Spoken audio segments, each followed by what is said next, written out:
estamos, amados hermanos, y quiero compartirle algo que hace tiempo quería saber la fuente. Ustedes ya están viendo mi pantalla, ya espero. Sí, Sí, sí se ve, sí es Luis. Ya. Bueno, él dijo algo que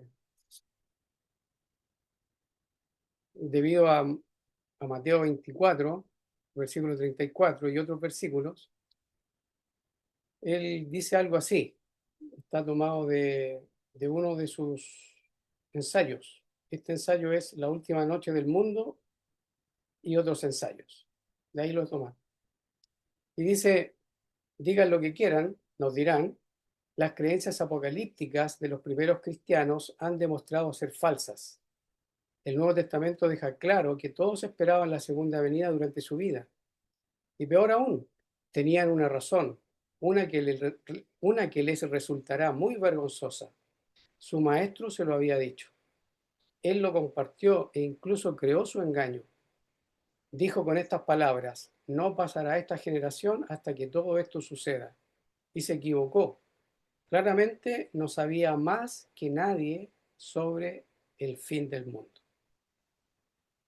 Eso es lo que dicen que está escrito ahí. Yo no tengo el libro, pero ahí está.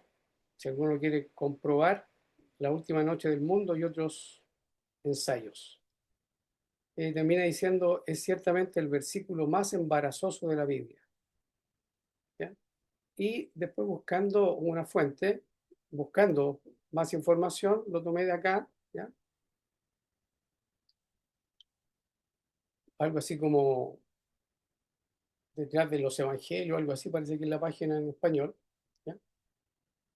Y dice, allí descubrimos que Lewis criticaba, o Lewis, no sé cómo se dice, criticaba los intentos de reconstruir a partir de los evangelios una figura distinta a la de la creencia histórica ortodoxa.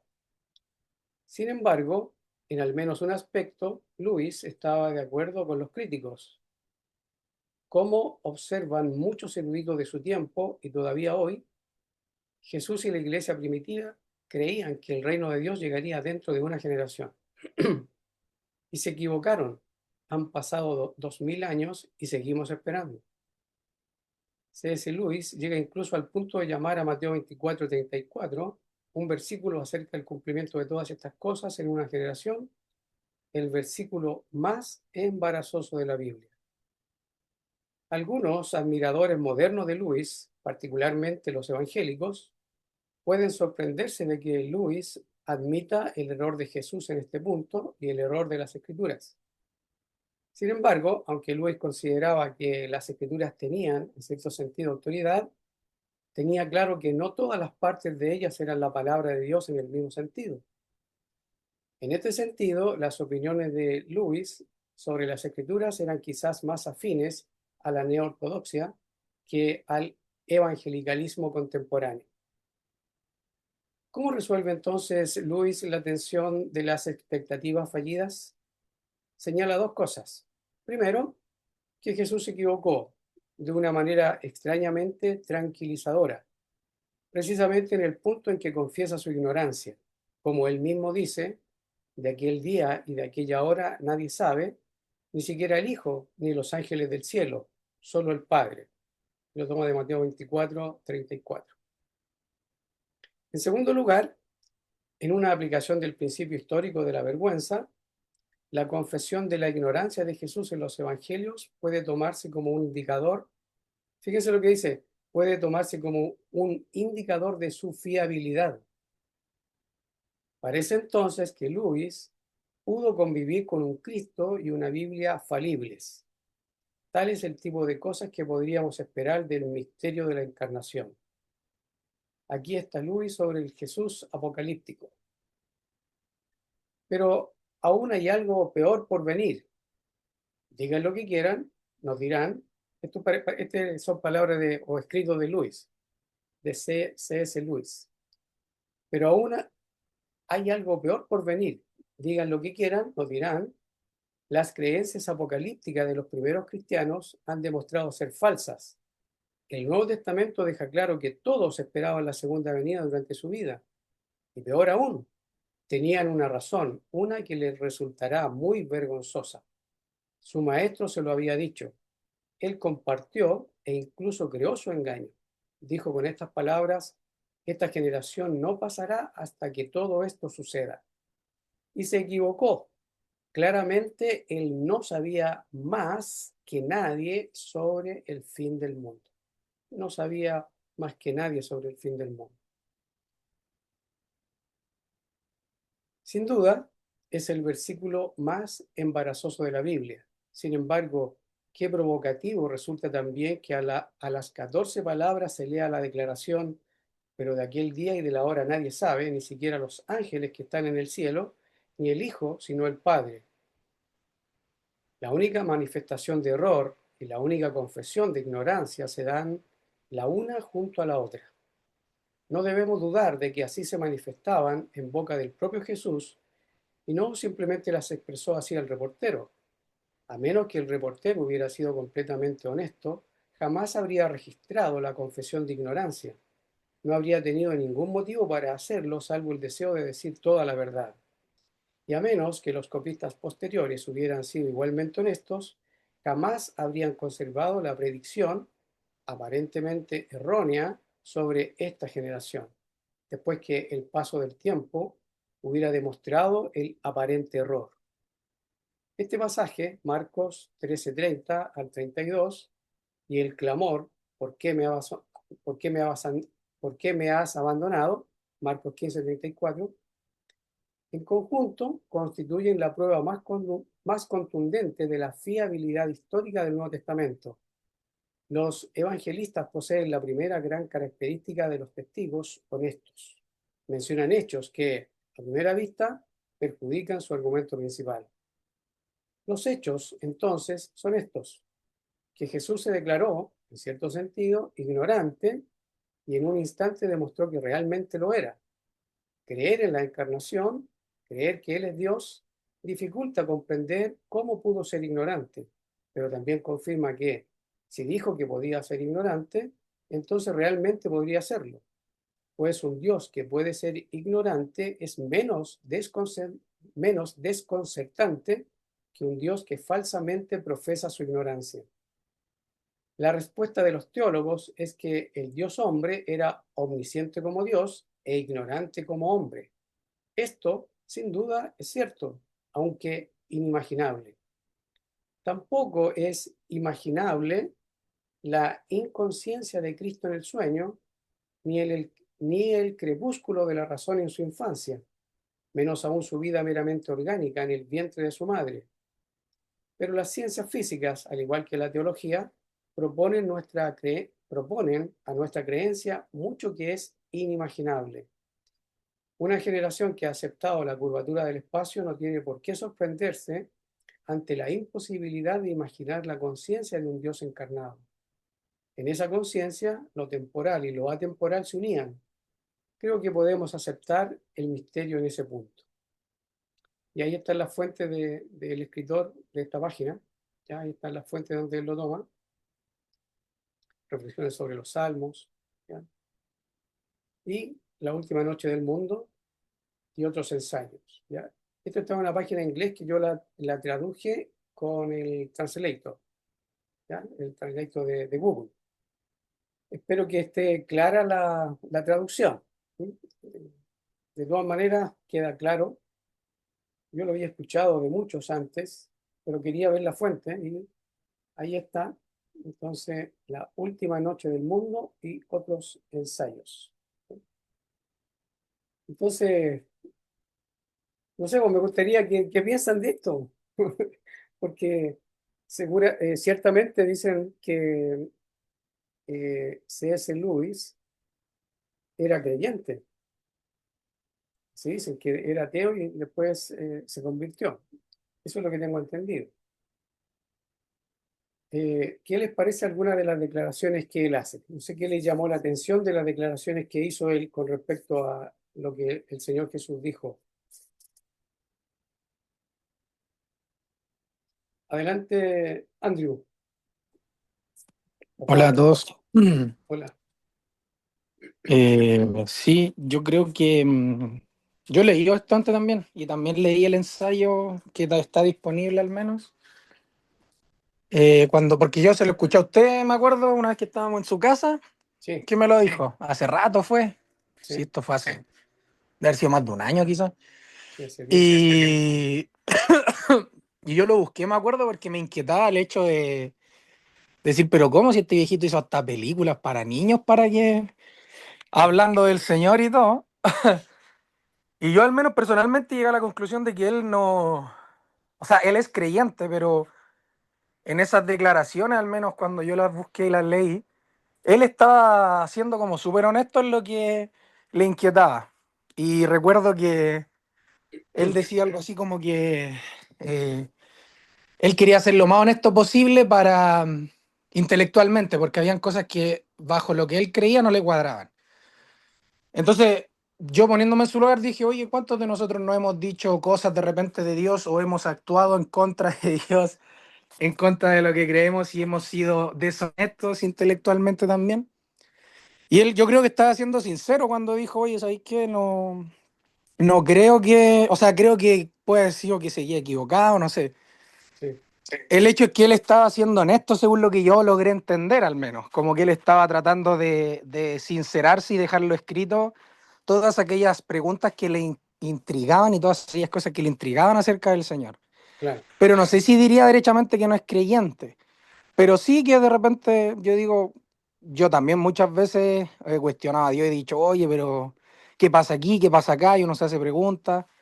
Y pero las mías no quedan escritas, no, no está en el escrutinio público de otro, pero él en este caso lo dejó plasmado y no es con el ánimo de defenderlo, sino con el ánimo de decir que efectivamente puede existir hermanos que siendo creyentes también cuestionen ciertas cosas. Ahora lo que me preocuparía, a mí al menos personalmente de esto, es que lo que nuestro, aquí C.S. Lewis estamos leyendo, nosotros realmente después lo creyéramos como tal y dijéramos y viviéramos en una vida donde digamos que, oye, la Biblia es falible, el Señor Jesucristo realmente es un mentiroso, etcétera.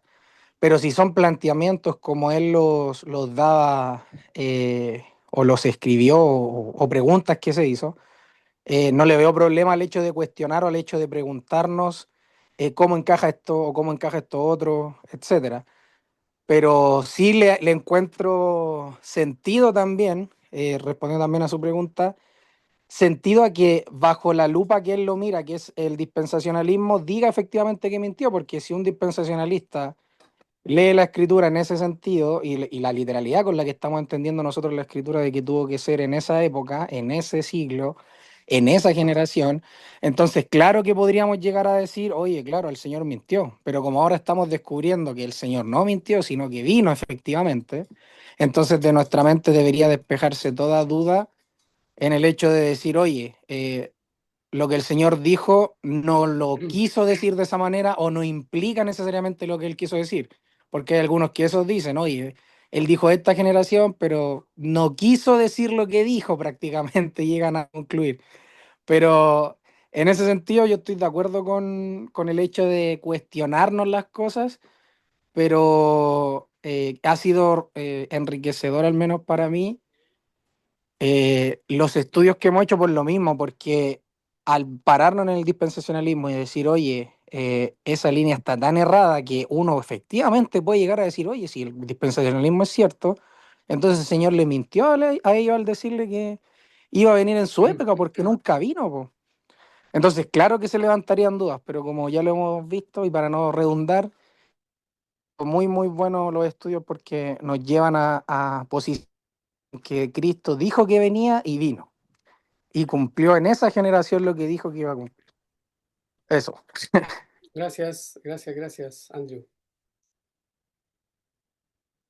¿Quién tiene alguna otra opinión, comentario?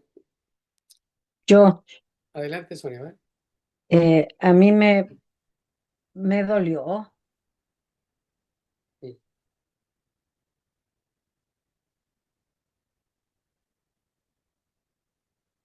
Mm, me dolió lo que escuché. mm,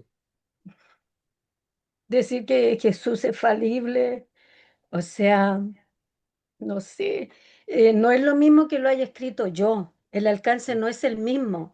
Él era una persona que entendía, o sea, yo de una u otra forma eh, hubiese tratado de buscar la explicación, pero no en desmedro de la persona de Jesús.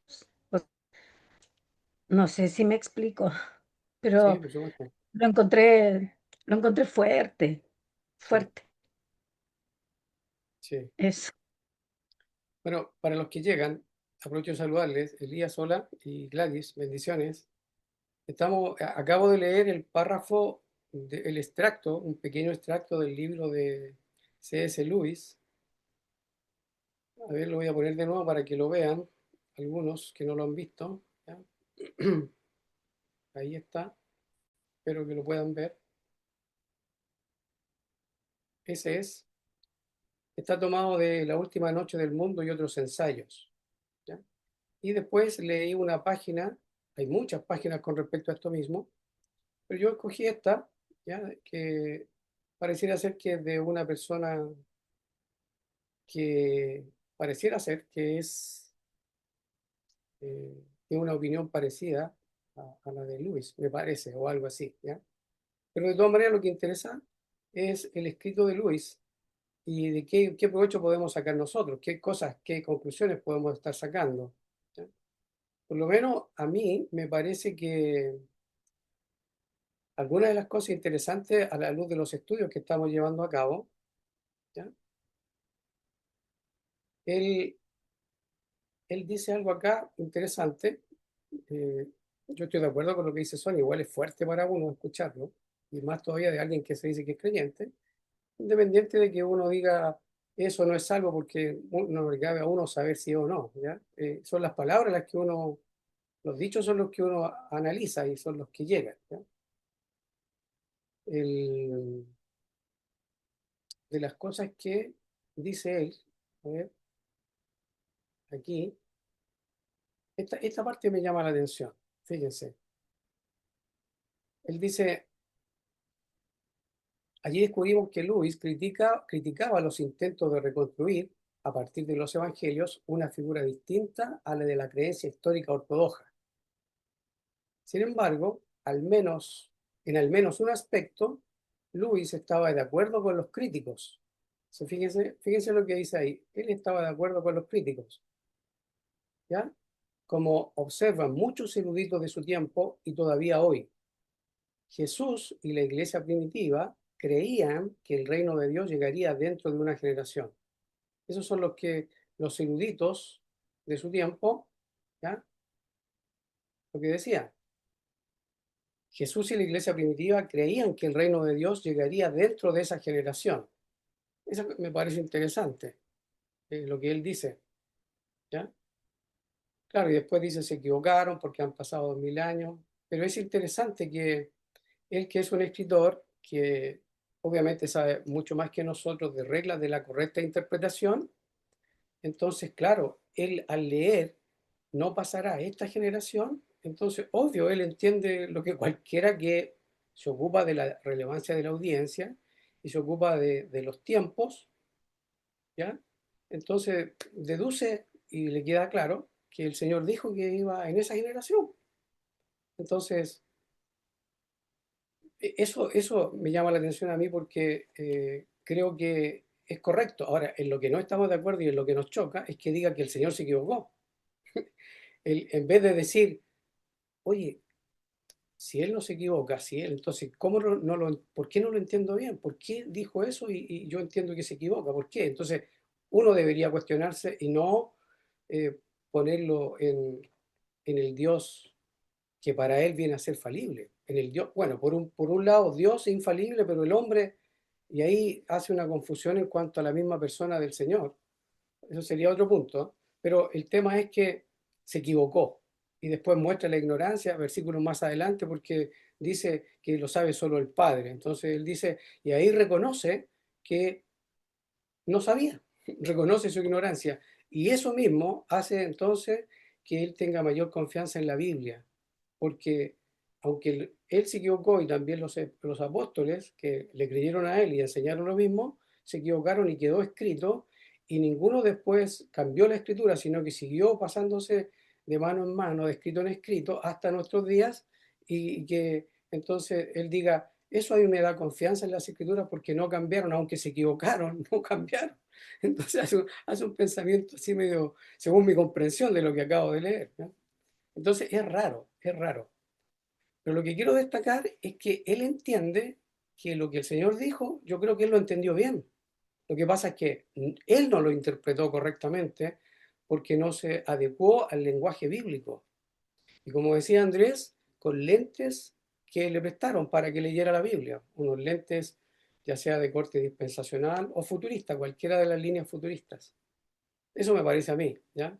Pero lo que destaco y es lo que quería traer a colación es que inconversos que leen las escrituras y creyentes que toman atención a cómo se debe entender cualquier texto, entonces llegan a la conclusión de que lo que dijo el Señor era para esa generación, ¿no? Eso es lo que quería traer a colación, porque nos ayuda para que cuando escuchemos argumentos como este, y he escuchado debates yo donde hay ateos prominentes, escritores prolíficos, ¿ya? Que tienen debates con creyentes del preterismo pleno, especialmente. Entonces, los hermanos preteristas que creen que el Señor no mintió y que cumplió lo que dijo, entonces les tienen que enseñar a ellos lo que la Biblia dice. Y es por eso que lo traje a colación, para que nosotros nos demos cuenta que si alguna vez nos toca enfrentar o conversar o dar razón de por qué creemos que el Señor ya vino, eh, entendamos la mente de cómo piensan otras personas porque no conocen el lenguaje de las Escrituras. Y lo que estamos haciendo nosotros ahora es procurar entender que el lenguaje bíblico no es el mismo lenguaje que nosotros manejamos en lo cotidiano, ¿ya? Es verdad que entre los creyentes se parece un poco más por todo lo que hemos ido aprendiendo en las Escrituras, pero el lenguaje del siglo XXI no es lo mismo que del siglo primero. La figura de dicción, cómo eran los hebreos, su idiosincrasia, cómo pensaban ellos, cómo se daban a conocer, cómo predicaban los profetas, las revelaciones del Señor a los suyos, todo eso, las figuras que habían, nosotros si no estuvieran las escrituras no sabríamos, no las podríamos interpretar siquiera, pero como están allí, entonces eso nos ayuda y la interpretación que deja el Señor y los apóstoles entonces nos han ayudado mucho a entender que con razón es fácil equivocarse y como uno no lo entiende, entonces le da distintas interpretaciones. Una de las interpretaciones que yo le he escuchado a preteristas parciales, no totales, preteristas parciales, es que eso era juicio para la nación de Israel el 70, pero hay un juicio futuro, hay una segunda venida futura, y ahí lo parcelan. Entonces, ahí se ve una venida en el año 70 y una vida todavía futura, y esos son los que mayormente los preteristas parciales que creen que el Señor no mintió, y en eso son categóricos, no mintió, hay que entenderlo en un contexto de juicio, ¿ya? Pero como también el Señor dijo que iba a venir en juicio, iba a venir su reino, iba a venir con los ángeles, entonces ahí se complica, ahí se les complica a un preterista parcial, porque tiene que tirar eso para el final, para un futuro nuestro, ¿ya?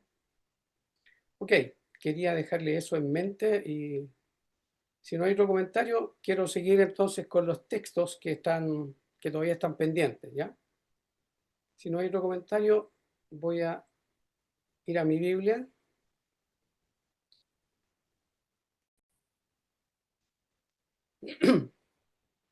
Ok, aquí estamos en lo que realmente nos interesa porque aquí está nuestro alimento. El martes quedamos en primera Timoteo 4:8.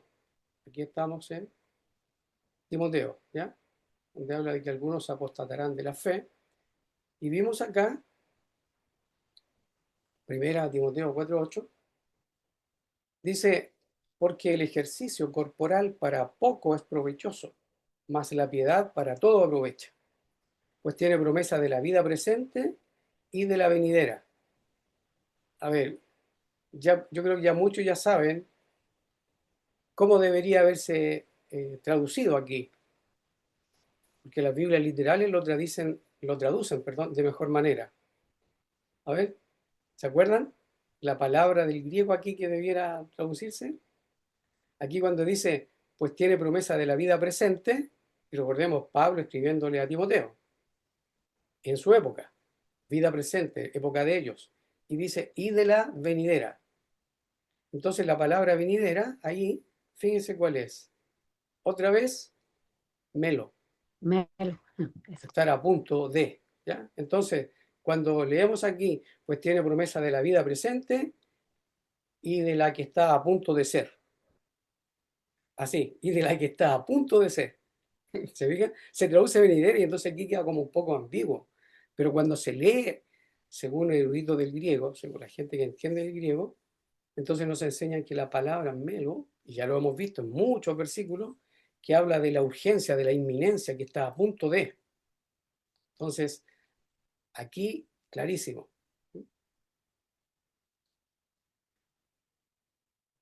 Otro versículo, adelante, Andrew. Tengo una Antes de seguir consulta, al otro, adelante. tengo una consulta de eso. La palabra esa, ¿tiene alguna relación en el Antiguo Testamento? ¿Hay alguna palabra que se le asemeje del griego en el Antiguo Testamento que hable de eso mismo, de inminencia, de esto de venidera? Solo para saber. Entiendo que los que conocen la Septuaginta del griego, habría que hacer el estudio para verlo en el griego, porque tú sabes que esto es griego y el antiguo pacto fue escrito en hebreo mayormente, la gran mayoría.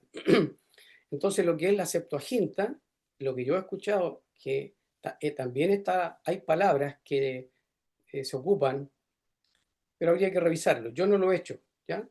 No lo he hecho. Que habría que revisar la Septuaginta y ver algunos pasajes ahí, revisar la palabra esta. Ah, ya vale, perfecto. ¿Ya? Gracias, tío. Ok. Seguimos. Otro, otro versículo, ¿ya? En 1 Timoteo 6:14. Fíjense lo que dice. Un poquito antes. A ver ahí. El 12 voy a leer, pero vamos a llegar al 14, ¿eh? Que es el versículo que nos interesa, y ya sabemos que estamos sobrevolando versículos que nos hablan de la inminencia para el tiempo apostólico. Pablo a Timoteo le dice, pelea la buena batalla de la fe, echa mano de la vida eterna, a la cual asimismo eres llamado, habiendo hecho buena profesión delante de muchos testigos. Te mando delante de Dios, que da vida a todas las cosas, y de Cristo Jesús, que testificó la buena profesión delante de Poncio Pilato, que guardes este mandamiento sin mácula ni reprensión hasta la aparición de nuestro Señor Jesucristo. ¿Se fijan ahí? Dice, hasta la aparición. Y le está diciendo que guarde el mandamiento sin mácula sin mácula ni reprensión hasta la aparición. ¿Sí? Entonces, ¿cómo? Y estas son las cosas que uno piensa ahora. Pablo le escribe a Timoteo y dice, oye, Pablo le está diciendo a Timoteo que en su tiempo iba a aparecer el Señor. Eso le está diciendo, porque difícilmente que uno podría pensar aquí, leyendo este versículo, ahora digo yo, ya, antes no lo leía igual, obviamente. Pero ahora pienso y digo, queda claro que Pablo le está diciendo a Timoteo, el Señor va a venir en tu generación, en nuestra generación, va a venir. Porque si uno lo interpretara que Pablo creía o pensara que era un futuro distante de él, o que no lo tuviera claro, que podría ser esta o la siguiente o la generación, cualquier generación futura, no le diría esto a Timoteo así de la manera que lo está diciendo. Porque le dice el versículo 13, te mando delante de Dios. Y después le dice el versículo 14, que guardes este mandamiento sin mácula ni reprensión hasta la aparición de nuestro Señor Jesucristo. Ahora, digo esto porque si él no tiene claro que el Señor en breve está a las puertas ya de manifestarse en la generación de ellos, si él no lo creyera, no diría este mandamiento. Eso me parece a mí, porque si él tuviera dudas o si él hubiese entendido que el Señor hubiese dicho, vengo en cualquier momento, pero no da tiempo, no dice nada más, sino que dice, voy a volver. Entonces, no diría de la manera que uno lo lee acá, no se diría igual. Uno podría decir, oye, eh, procura guardar este mandamiento, porque si viene el Señor en tu época o en tu vida, entonces uno le agregaría un condicional. Pero aquí no hay nada. Aquí lo que me parece a mí, y es lo que sugiero, ¿ah? Si estoy equivocado, si hay otra lectura, ustedes me dicen. Entonces, yo entiendo que aquí se ve la urgencia, una vez más, se ve la inminencia para ellos. El Señor iba a aparecer en la vida, eso es lo que creía Pablo, en la vida de él y de Timoteo. Por lo menos eso era lo que él da a entender en estos versículos. ¿Ya? Andrew, adelante. Mm. Ya, quiero hacer una pregunta, pero si me desvío, me avisa y no la respondemos nomás. Pero cuando dice acá eso, ahí está tratando de entender. Dice que guardes este mandamiento sin mácula ni reprensión hasta la aparición de nuestro Señor Jesucristo. O la palabra también que vimos que es melo, que es la inminencia. Estaba buscando acá en el diccionario eh, alguna referencia que tenga esa misma palabra en el Antiguo Testamento. Si bien no es textual o no es tal cual, pero en el hebreo se ocupaba la palabra karov, que significa cercano o próximo, y que se ocupa, por ejemplo, en Joel 1:15, que dice, ay del día, porque cercano, ahí está cercano, karov, está el día de Jehová. ¿Ya? Entonces ahí también habla de inminencia, el hecho de que esté cercano. Ahora, o la pregunta que al menos a mí me nace es si en el tiempo de Joel, por ejemplo, eh, esa cercanía ellos la entendían para su generación o la podrían llegar a entender para una generación postrera. ¿Por qué lo pregunto? Porque en Joel 2 se dice que en los postreros días derramará el Señor su espíritu, etcétera, y eso no lo tomaban ellos para su tiempo, entiendo yo, al menos en el tiempo de Joel, yo entiendo que ellos no lo tomaban como que les fuera a llegar a ellos porque ellos no estaban en los postreros días. Más sin embargo, acá, y lo que hemos estado viendo, esta palabra que está en el Nuevo Testamento, que es melo, habla de también de una proximidad. Entonces, por eso la pregunta es, esta proximidad tanto del Antiguo Testamento que le decía a ellos, oye, cercano está el día de Jehová, pero lo tiraban a los postreros días, y cercano está la aparición de nuestro Señor Jesucristo, o próxima está la aparición de nuestro Señor Jesucristo, la diferencia está en que eh, se estaba viviendo en los postreros días. Entonces, eso es lo que cambia el sentido del mensaje, ¿no es cierto? No sé si me logro explicar o si me logro dar a entender. Porque en el Antiguo Testamento a algunos se les dijo cercano está el día, pero el día era en los postreros días. Sin embargo, ahora acá se dice cercano está o próximo está, y ahí sí era inminente para ellos en esa generación. No sé si me explico.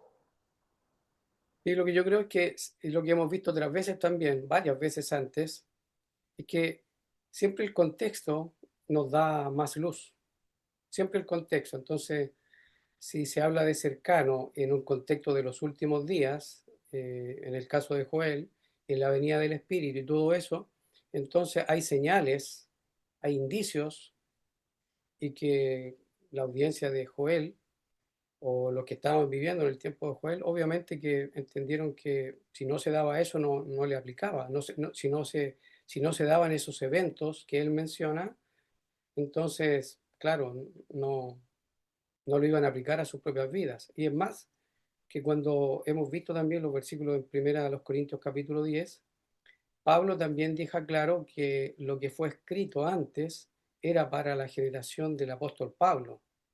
Él dice fue escrita para nosotros y sirven como ejemplo para que no hagamos lo que ellos hicieron, etcétera. Primero a los Corintios 10. Pero dos cosas. Entonces el texto en su contexto, entonces nos podría hablar de la cercanía, cuán o más cerca o más distante está. Y aquí en el Nuevo Testamento, las palabras que se usan y el contexto propiamente tal, porque aquí se habla de la aparición de nuestro Señor Jesucristo, que es la segunda venida.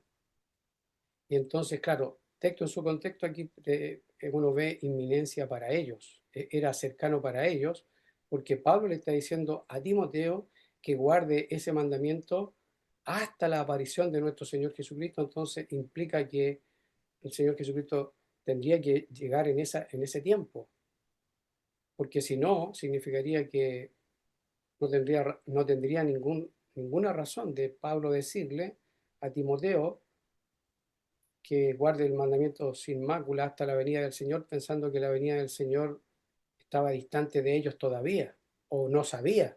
Entonces, porque Timoteo podría estar incluso en el sepulcro ya, sepultado. Entonces, no es lo que se dice acá el texto en su contexto. Eso me Ya, parece a mí. entonces, No sé si alguien sí, más no, quiere sí. opinar. Entonces, tío, para lograr cuadrarlo en mi mente, entonces, en el Antiguo Testamento, eh, los del Antiguo Testamento cuando miraban al futuro, los postreros días, sabían que los postreros días, por las señales que los profetas decían, no les aplicaba aún a ellos. Pero en el Nuevo Testamento, las señales que el Señor Jesucristo dio claramente en el tiempo de ellos, dan luces de que ahí estaba la inminencia para ellos, o sea, el cumplimiento de lo que el Señor estaba diciendo, porque las señales que antecedían el juicio del Señor o la venida del Señor, entonces estaban dándose. Entonces, el hecho de que esas señales se estuvieran dando y el hecho de que Pablo acá le diga a Timoteo, a él que guarde el mandamiento, sin mácula ni reprensión, junto con todo lo que ya hemos visto, entonces el contexto en el cual se está desarrollando también tiene importancia a la hora de entender por qué la inminencia acá no es, al menos como yo la entendía antes, que podía ser en cualquier momento, anda a saber tú cuándo, porque es inminente, o sea, no sabes cuándo, sino que acá la inminencia es, entiendo yo, si es que estoy bien, por eso le preguntaba, es que tiene hechos que te llevan a determinar cuándo va a venir. No es una inminencia sin contexto que tú vas a decir, no sé cuándo va a venir, no tengo nada para saber, sino que esta inminencia, si tienes parámetros para saber cuándo ha de venir el Señor Jesucristo. No, no sé si me explico en la... Sí. Bueno, no sé si vimos me entiendo. hace poco, y que bueno, ya se el alcance, porque inminencia no significa algo como que pueda suceder en cualquier momento, en cualquier tiempo, en cualquier época. No, inminencia significa algo que está a punto de ser, a punto de llegar, a punto de acercarse, a punto de arribar, etcétera. Estar a punto de. Esa es la idea de inminencia, porque si no, no sería inminencia. ¿Ya? Y lo otro, la analogía de la fe, aparte del texto en su contexto y la analogía de la fe, entonces todo eso tiene que armonizar. Y como sabemos que el nuevo interpreta el antiguo, sabemos que el Señor abrió el entendimiento a los suyos, a sus apóstoles, para que entendieran las escrituras y la proclamaran. Y además cuando Pedro escribe, él dice claramente que los profetas profetizaron, los que profetizaron, ¿ya? Ellos sabían, e indagaban, ¿se acuerda el texto que vimos en Primera de Pedro, si no me equivoco? Indagaban el tiempo y sabía que no era para ellos, era para el tiempo del apóstol Pedro. Entonces él decía que no era para ellos, pero indicaba, ¿ya?, el tiempo. Entonces todo eso, la analogía de la fe nos deja claro que la inminencia acerca de la venida del Señor Jesucristo, uno la ve claramente en los textos que hemos estado viendo en el Nuevo Testamento. ¿Ya? Así que gracias por tu alcance, hermano mío. Ok, seguimos aquí en el versículo 19, también un poquito más abajo. Aquí está el 14, 1 Timoteo 6, 19. Dice, perdón, aquí es donde le está hablando, está dando órdenes, ¿ya? En el 17 dice: a los ricos de este mundo manda que no sean altivos, etcétera. Después el 18 dice que hagan bien, que sean ricos en buenas obras, generosos, que con facilidad comuniquen, atesorando para sí buen fundamento para lo porvenir, que echen mano de la vida eterna. Ya, la palabra aquí, por venir, donde dice ahí que echen mano, ya, dice atesorando para sí buen fundamento para lo por venir, ese para lo por venir, de nuevo vemos la misma palabra aquí, esa melo, estar a punto de disponerse a, tener que estar destinado a estar. La idea entonces es aquí atesorando para sí buen fundamento para lo que está a punto de venir. Por eso que dice que echen mano de la vida eterna. ¿Sabían? Porque está ligado con lo que hemos visto antes acá, la aparición de nuestro Señor Jesucristo, la venida de Él. Está en el contexto. Entonces, otro texto que está en línea con todos los textos que ya hemos examinado antes, ¿ya? Otro texto, aquí estamos ya en segunda a Timoteo, donde él dice, Pablo a Timoteo, segunda Timoteo 3:1, sabe también esto, que en los postreros días vendrán tiempos peligrosos. Oigan ahí, en los postreros días vendrán tiempos peligrosos. Y aquí, postreros días son los que ellos están viviendo. Recordemos que ya desde el tiempo de Pentecostés, Pedro da a conocer Pedro dice que esto es lo dicho por el profeta Joel en los postreros días, y ahí es donde dice que esto es, y ahí se cumplen lo que el profeta Joel dijo, cumplimiento, en los postreros días. ¿Ya? Vendrán tiempos peligrosos, tiempos, tiempos peligrosos. Y fíjese aquí la palabra tiempos peligrosos, esa palabra aquí, tiempos, esa palabra ahí, tiempos, esa palabra, ¿se acuerdan que la habíamos visto? Está relacionado con la palabra del griego kairos, ¿ya? Que ya sabemos que algunos la leen kairos, ¿ya? Y esa palabra es importante porque es considerado como ocasión más bien que extensión. Es una oportunidad, es un tiempo señalado, es un momento oportuno. ¿Y por qué es importante esto? Porque estaba profetizado un tiempo de retribución de parte de Dios para con la nación de Israel. Era un tiempo que ya estaba determinado. Y es probable que por eso, cuando el Señor Jesucristo dice, el tiempo se ha acercado, entonces yo entiendo que está relacionado con el tiempo que estaba ya decretado, profetizado en un tiempo específico que Dios había señalado, el tiempo del fin del pacto, porque Israel había quebrantado el pacto.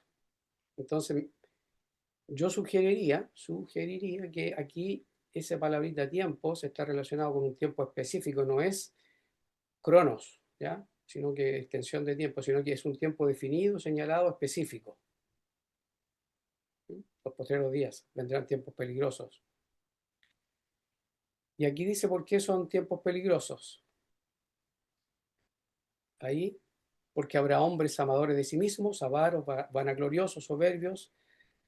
Y esto está relacionado con lo que el mismo Señor Jesucristo también en su ministerio terrenal, él dice que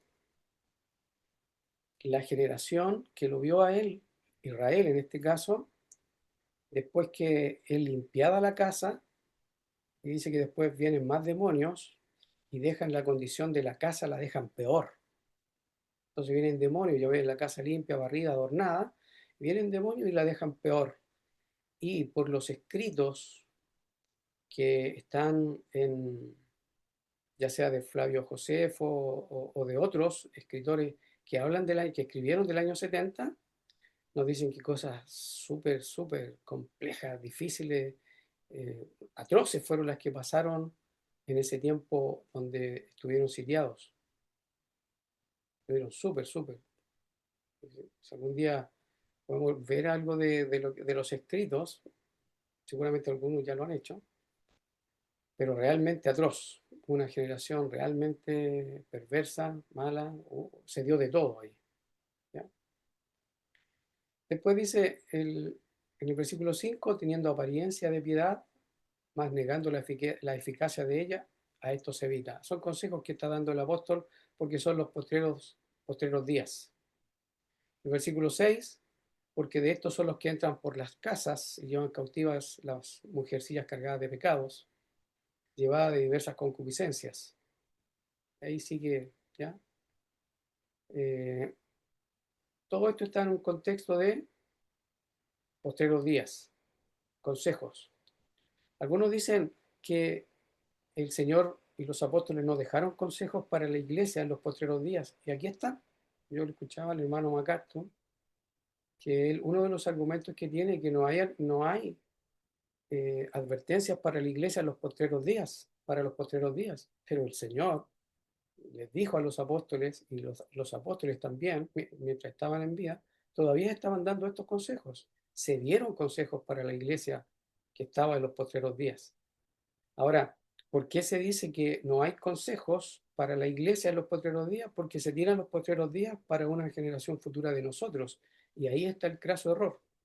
Pero que hubieron exhortaciones, advertencias, enseñanzas a la iglesia que vivió en los postreros días, claro que los hubo. ¿Sí?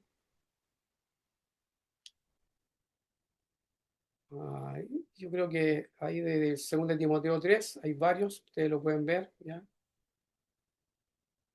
Y después, 2 Timoteo 4:1. Dice, te requiero pues delante de Dios y del Señor Jesucristo, que ha de juzgar a los vivos y a los muertos en su manifestación y en su reino. Fíjense lo que tenemos acá, hermanos.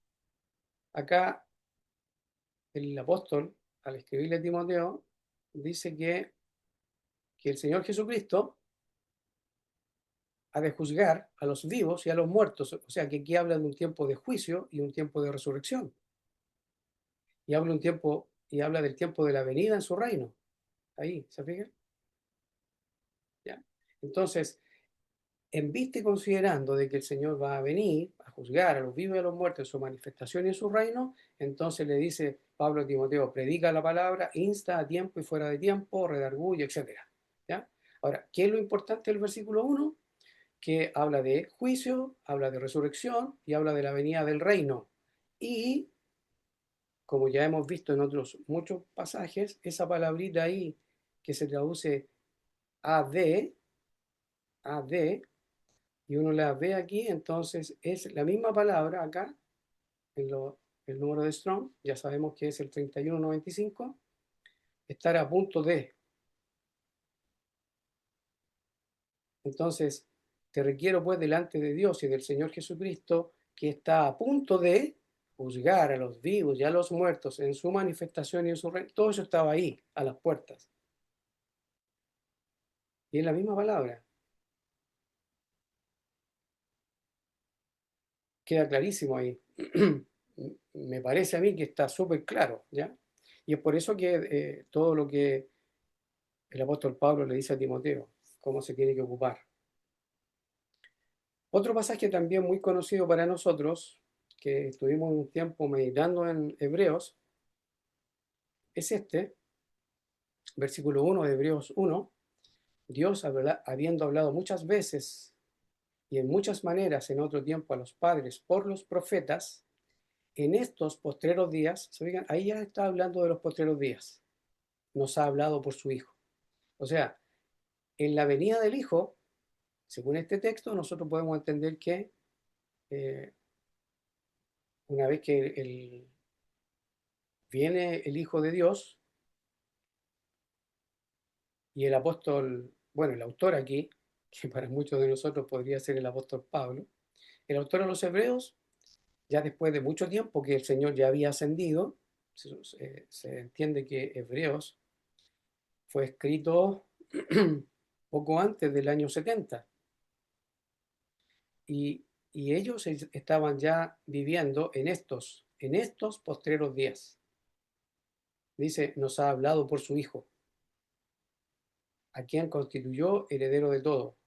Entonces, con la venida del Hijo vienen también los postreros días y en el tiempo ya del autor a los Hebreos, entonces él entiende categóricamente que está viviendo los postreros días.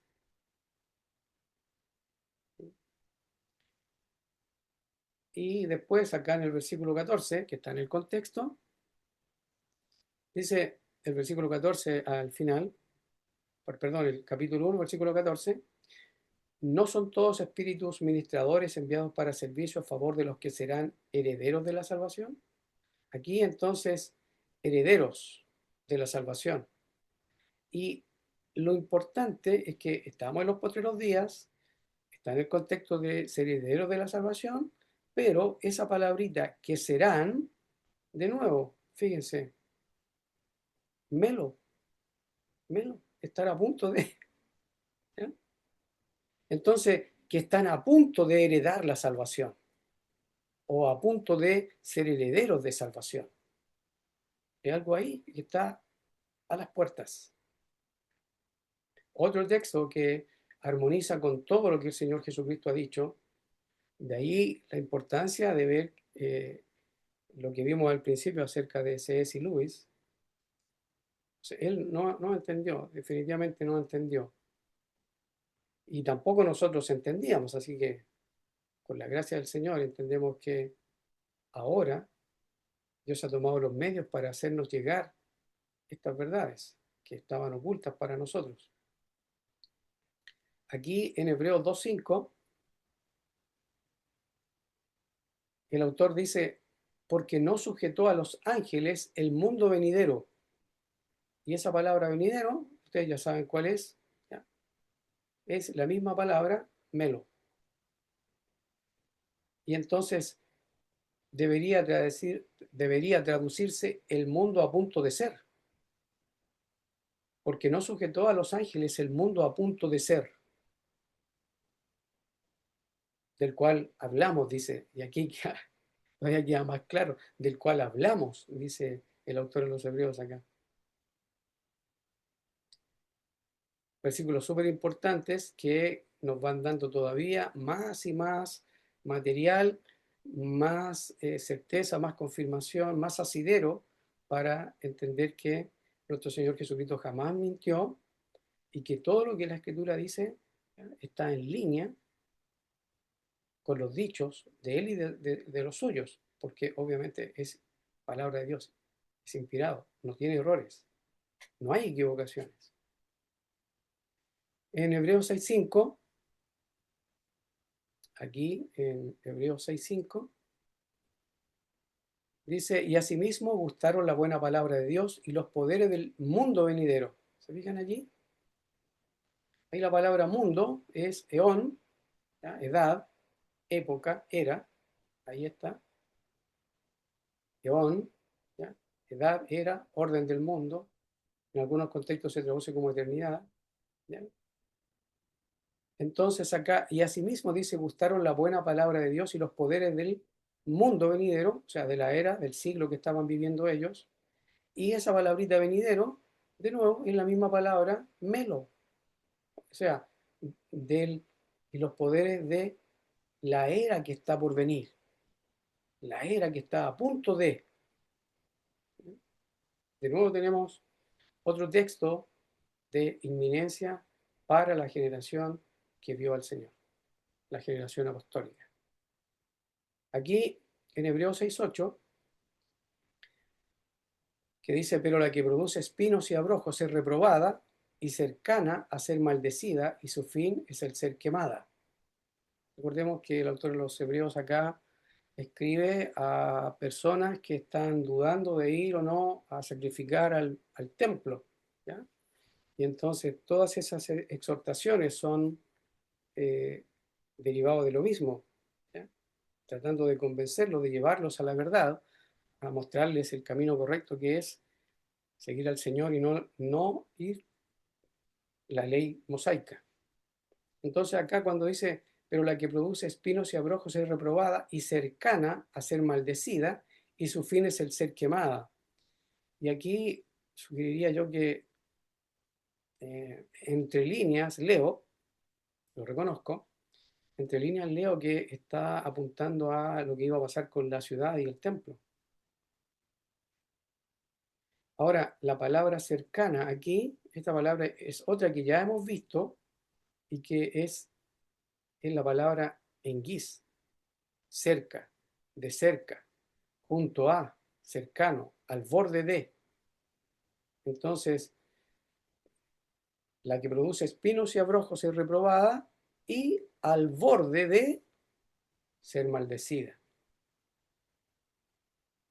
Otra palabra que nos en línea de nuevo con todos los versículos que hemos estado examinando. Aquí en Hebreos 8:13, otro texto que nos ayuda,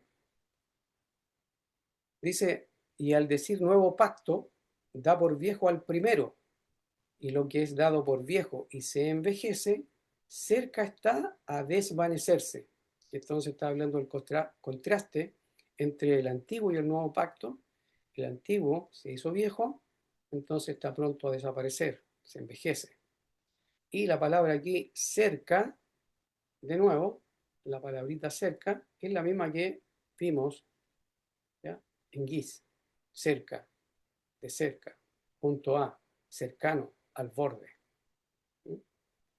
Entonces, lo que está, lo que es dado por viejo y se envejece, cercano, cerca, al borde de,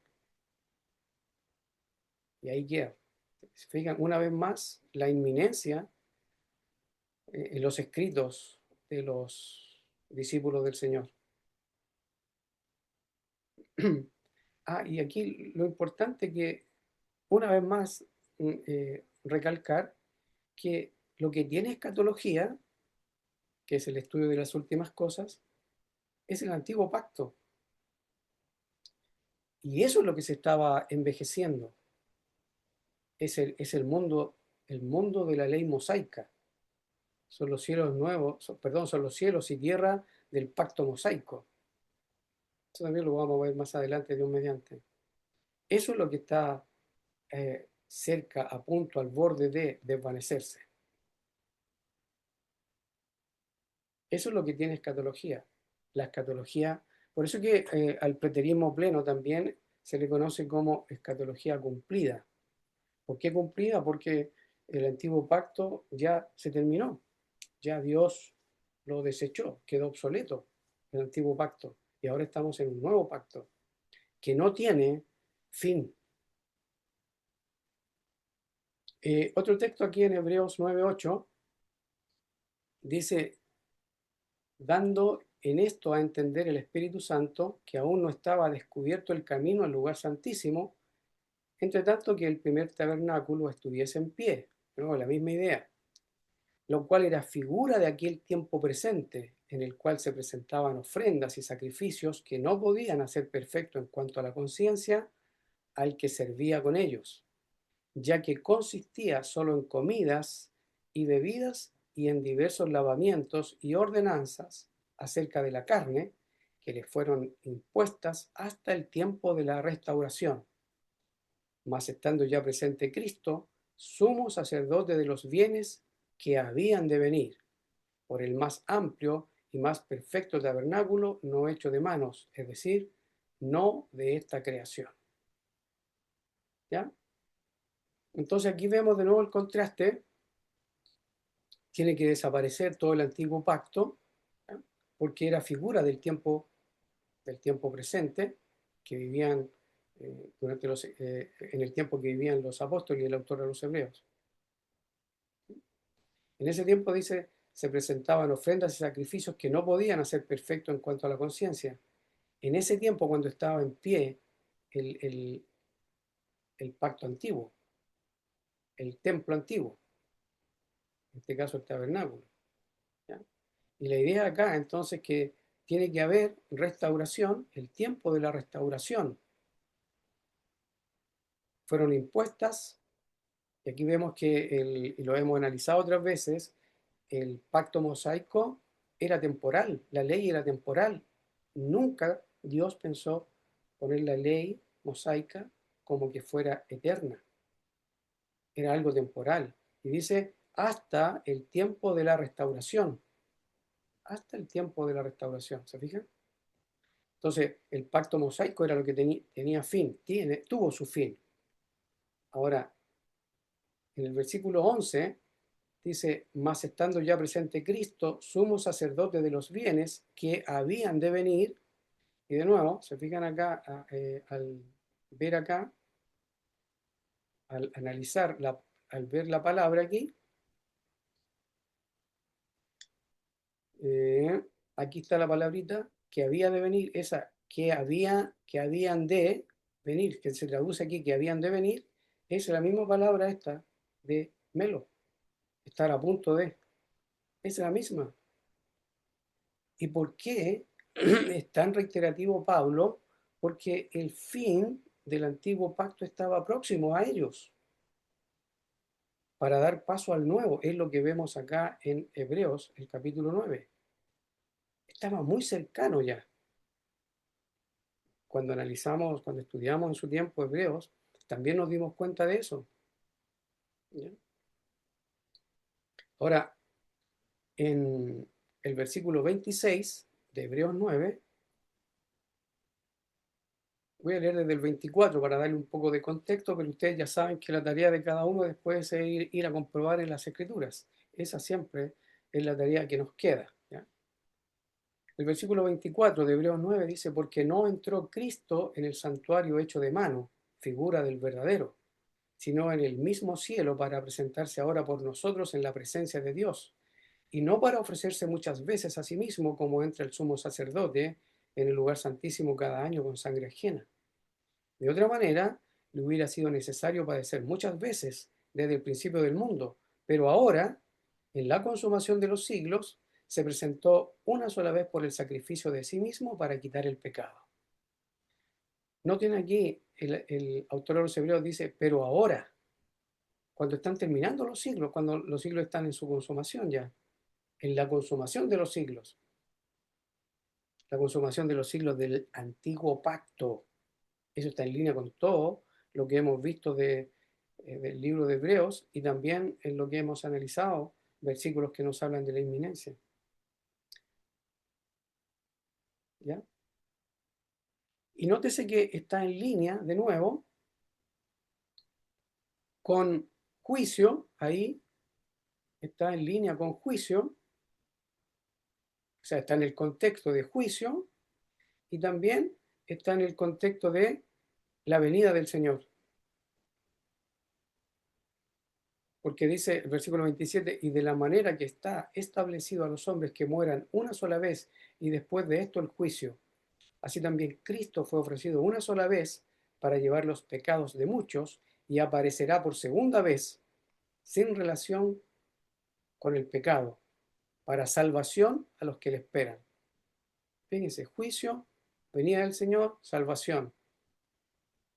Lo mismo que el Señor ha dijo en los evangelios, los textos que hemos analizado ya antes, es lo mismo.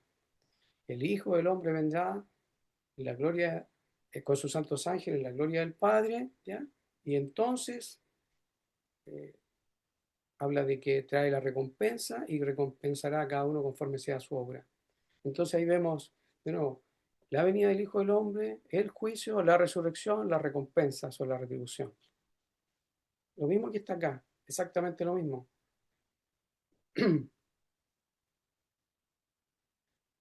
En el siguiente capítulo de Hebreos, el capítulo 10, dice, porque la ley, teniendo la sombra de los bienes venideros, ahí de nuevo, bienes venideros, esa palabra venideros, de nuevo es la misma, estar a punto de. O sea que si se tradujera literalmente, debería decir algo más o menos así, porque la ley, teniendo la sombra de los bienes por venir, o que están a punto de venir, más bien, los bienes a punto de ser, sería lo ideal allí, porque la ley teniendo la sombra de los bienes a punto de ser, y de nuevo habla de la inminencia para ellos, bienes venideros, no venideros para nosotros, era venidero para ellos, era cercano para ellos, era a punto de ser para ellos. Y en el contexto del capítulo 10, dice, no dejando nuestra congregación, como algunos tienen por costumbre, sino exhortándonos unos a otros, y tanto más cuanto veis fíjense, veis, ¿ya? Aquí la audiencia, ellos, ¿ya? No nosotros, se refiere a ellos, lo que el autor de los Hebreos les escribe, esa es la audiencia, cuanto veis que aquel día se acerca. Entonces, audiencia, a ellos, primer siglo, aquel día, ¿cuál aquel día? El día de la venida del Señor. El día del Señor o la venida del Señor o el día de Dios, como queramos llamarle. ¿Ya? Y dice, se acerca. Y la palabrita aquí, se acerca, es la palabra que ya hemos visto otras veces. Aquí, en Gizo, algo así se lee. No sé griego, pero algo aprendí del hermano Winston Medina. ¿Ya? Y esa palabra significa acercarse, llegar o aproximarse, estar cerca. De nuevo, inminencia para ellos. Aquel día se acerca. Y el último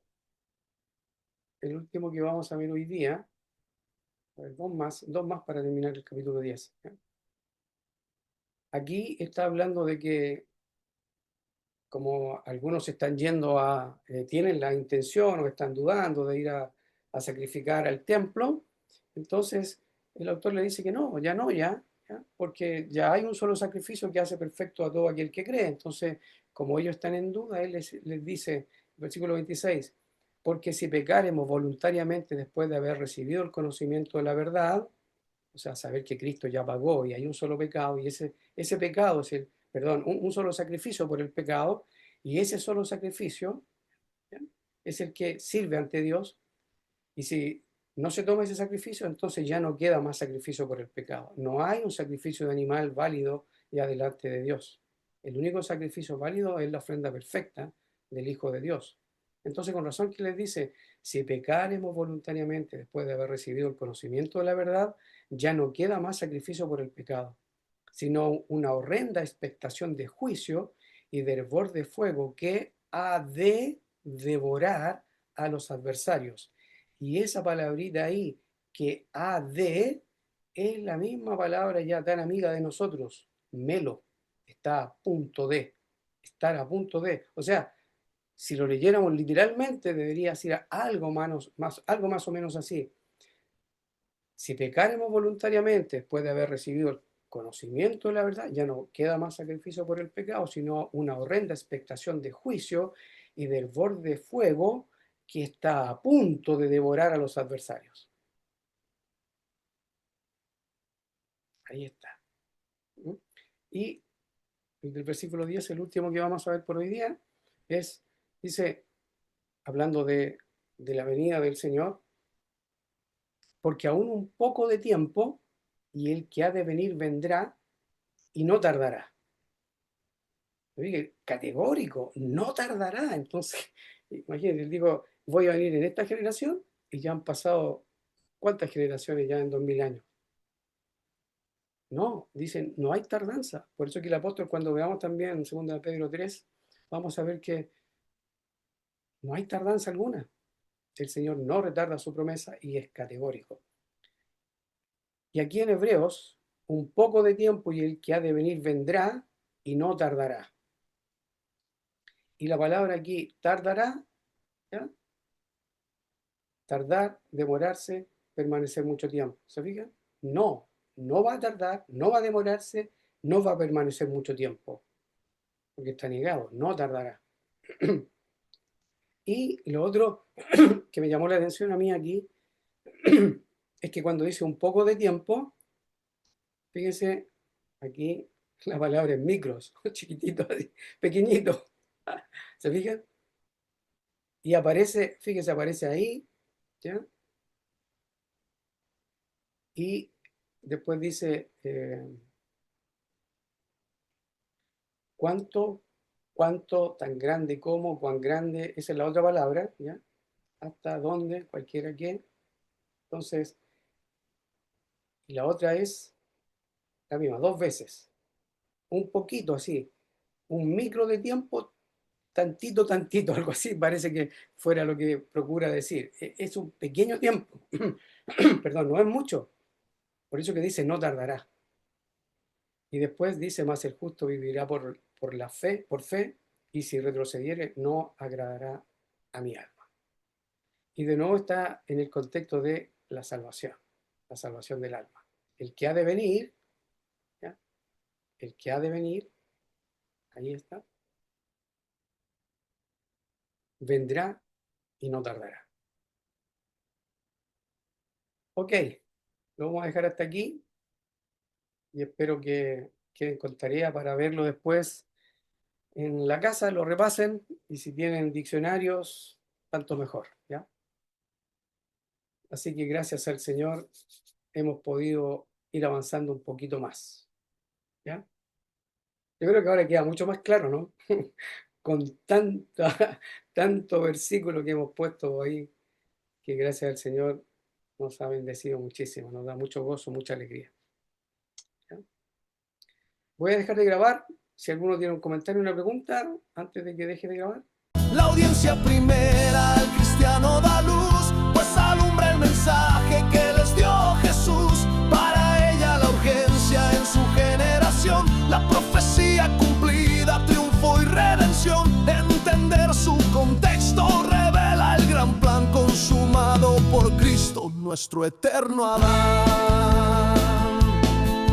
El cordero en el trono, su sangre fluyó, la esposa ataviada que él mismo formó. Cielos y tierra viejos, obsoletos, ya se van dando paso a los nuevos que en breve llegarán. Y aquí vengo en juicio, promesa de luz para aquella asamblea que vio su gran cruz. La audiencia primera al cristiano da luz, pues alumbra el mensaje que les dio Jesús. Para ella la urgencia en su generación, la profecía cumplida, triunfo y redención. Entender su contexto revela el gran plan consumado por Cristo, nuestro eterno Adán. Si pronto y cerca el Espíritu habló, porque a una audiencia futura la carne aplicó. La clave es la audiencia a quien Juan escribió. Su pasado es cimiento de lo que hoy somos nos. Lo que fue su futuro es nuestra paz hoy. Al reino consumado Él nos trasladó.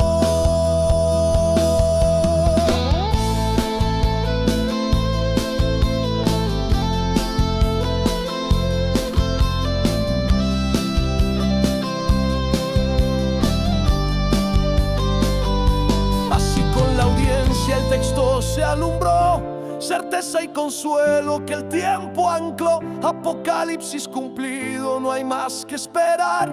En su generación vieron el reino llegar. Gloria al que en sus días su plan coronó. Libres por su obra, su amor nos selló.